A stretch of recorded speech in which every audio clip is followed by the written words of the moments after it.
Hi, and welcome to my 3 a.m. diaries. And today I wanted to touch on the topic of self doubt, especially if you're at that stage where you want to start something new, or you're looking to make some changes in your life, or maybe you just want to level up. Yeah. How do you deal with this beast called self doubt? So I want to start off by saying I don't actually believe that self-doubt fully disappears.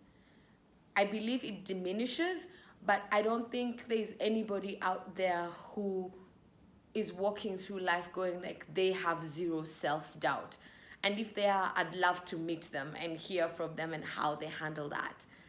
What I do believe is the more successes people have and the more experiences they have, then the more their self-doubt is diminished.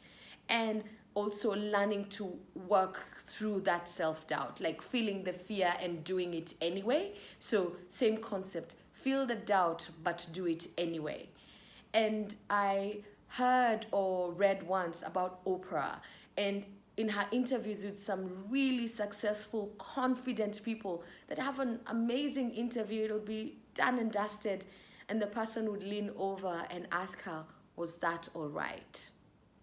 And oh my gosh, that was such a mind opener for me, because these are people who, in for all intents and purposes, you wouldn't think that they would feel doubtful about their performance, but they do. And which goes to show it's just human nature. We are all human, and we do experience it. So, like I said, it's learning to deal with it in a way of feeling it and working through it. And one of the best pieces of advice I've had about dealing with self doubt is fake it till you make it. Fake it till you make it. And in play acting, that fake it till you make it, think about it. So, for example, if you were going for a job that you're like, you know what, I don't know if this would be me. Fake it till you make it. Think about it. So, who is the woman who would have that job? How do they speak? How do they dress? How do they present themselves? How do they? So, I'm not talking about faking your credentials for the job. I'm talking about faking the doubt that you have that you're not competent enough for the job. So, you think about what would they look like? How would they dress? How would they speak? How would they present? And work to become that person. And in that journey, one day you look back and go like, oh my gosh, when did I become this person? And in as much as the fake it till you make it is cliche, the thing with it is that there's action steps behind it. Because for you to fake it, you're out there, you're doing it, you're learning, you're succeeding, you're failing. And in doing that, you're getting data that's helping you process and helping you deal with that self-doubt better. And then which brings me to the second point. Self-doubt is crippling, it's paralyzing, and what it does best is it stops you in your tracks. It makes you not do anything. So one of the best ways to overcome it is do something. Don't be so afraid of failure. We've been brought up in this society where everybody wants to succeed, no one wants to fail. But in reality, you learn more from your failures than you do from your successes.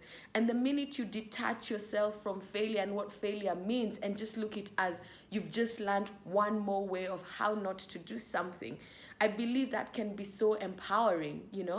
And there's this story that I love to tell about failure. I'm like, when we were little, we learned how to walk. You started with a crawling, and then you brace yourself holding on something, and then you take your first few steps.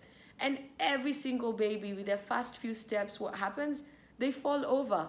But the parents never say to them, "Oh, that's it, you failed, no more walking for you, you shall crawl for the rest of your life."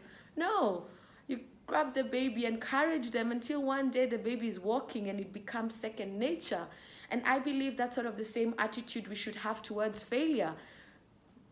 Fall down, get up, and do it again until one day it's second nature. You're doing it just one foot in front of the other without having to think twice about it. So that's another way that another tip that you can use to deal with self-doubt. And then my favorite, celebrating big and small wins. Celebrating any and everything. Like, I'm one of those people, if you know me and you hang around me, I love to celebrate. I love to celebrate things because I believe in that celebration, it's affirming in me, I did it, we did it, we've done this, you know? And it goes a long way towards also making you be present in the moment and also counting your blessings. So you're constantly aware of what's happened and where you are and celebrating it. And then the next challenge that comes along the way where you're feeling, oh, I'm not sure I can do this, all you need to do is look back. What did I just do? I succeeded in this, or I failed in this, but I learned this. And in those things, then you're able to deal with those crippling, niggling, self doubt situations that happen to all of us and to the best of us. So, in conclusion, self doubt is crippling. It doesn't 100% disappear, but you can do things that make it more bearable and make you get past the self doubt. One of them is fake it till you make it, celebrate small wins, and take action. Cool. So I hope that helps and would love to hear more because I'm sure there's so many other tips and tricks of how to deal and get through self-doubt. So until next time, ciao.